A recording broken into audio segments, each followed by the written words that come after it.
तर तिकडे पुराचा सामना करण्यासाठी बिहारला 18,000 कोटी दिले, मात्र त्यांना राज्यातला पूर दिसत नाही का, असा सवाल संजय राऊतांनी केंद्र सरकारला केला. महाराष्ट्राला 1,000 कोटी तरी द्या.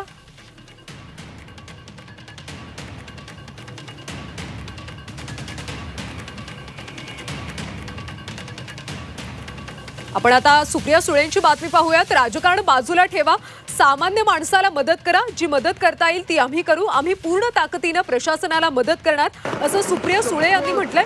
मुलं आणि ज्येष्ठ नागरिकांचं सुरक्षित ठिकाणी स्थलांतर सुरू असल्याची माहिती सुद्धा सुप्रिया सुळेंनी दिली.